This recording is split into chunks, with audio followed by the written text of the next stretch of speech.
What's up YouTube, Card Boss here, back in another video where we talk about cards, money, investing. Today I'm going to talk about 1996 Kobe Bryant Topps paper 138 in a PSA 9 holder. And what do I see in terms of price for this card today plus potential going forward, right? Not the kind of video that you would expect to see from me talking about whether or not market demand is going to really pull this thing up, because first and foremost here we're looking at a card that has 13,700 in population. So when you talk about a card that has this kind of high pop number, it's actually not easy to move the price needle on this. But I can tell you in a particular situation why that might happen and how maybe you can capitalize on this, right? So a bit of background on this card, right? So this Kobe Bryant was actually, during the pre-pandemic period, whereby the raw of these particular Kobe's can be had for about $50 to $75 per piece, and I had the opportunity to buy a number of these and send to PSA for grading. And I wasn't the only one that doing that. There's a lot of people doing it because they saw the potential and prices for these Kobe.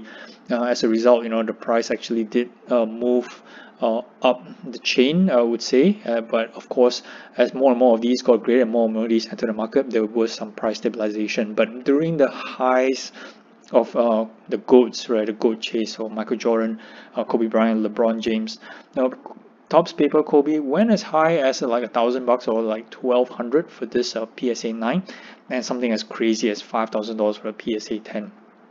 Now obviously prices for these two cards has dropped tremendously. Like the PSA 9, as you can see here, right, the last sold is about like for 240, and like it's been trending around the sub 300s for the last 3 months, and it has been hovering around this case. And if you look at like the PSA 10, has dropped to about like 1,300, 1,350 from that high of $5,000 at one point.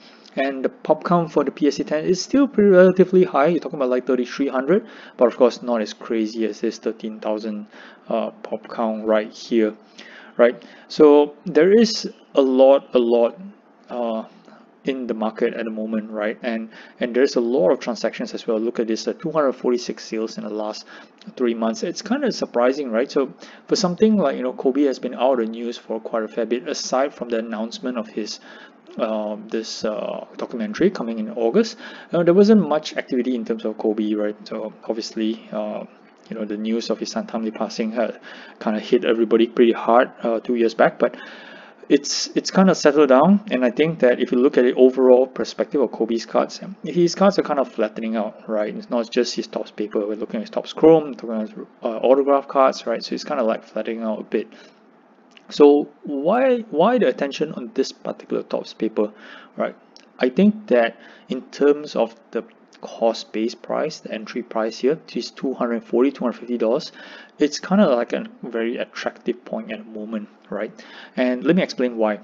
So for a high pop count of 13,000, right, it's like you would assume that there is some group of people that in the market is actually holding on to multiple copies of this particular Topps paper PSA 9. When I say multiple, it doesn't mean like 2 or 3 or 5 or 10. We're talking about like 50, 100, maybe 200, right?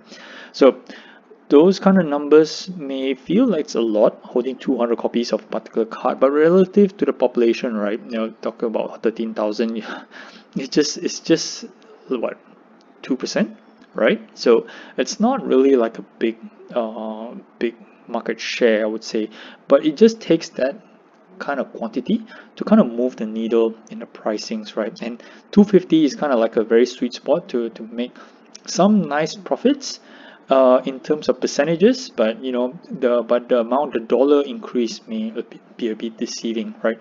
So say for example, right, the base price now is about 250, and what if I told you that the current market price kind of moved up to 350, right, in a relative short period of time leading up to the documentary? You probably think that, yep, this is kind of organic, this is market demand, but in actual fact, it's potentially could be some market pump, right?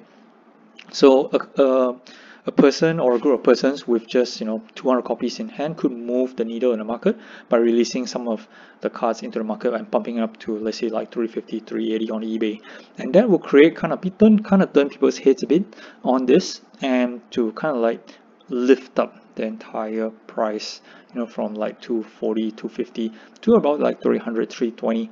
So not a huge gain for individually, right? You're talking about like 50-60 bucks. So if you had 2 or 3 copies of this, which you actually bought it today for 250, you could make like 60-70 bucks on each of this. Nice 30% return, which is pretty cool. But if you had a portfolio of this, let's say like invested like 20 of these like 250, so that's a 5k investment.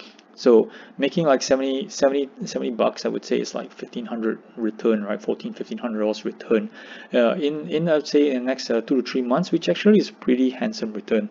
So like I said, it actually doesn't take much for people to move, and I do really feel that the move is coming, given that the cost base is pretty low. I don't think that Kobe prices for this Topps paper PSA 9 would stay flat this long. We might be at a floor at the moment at 250.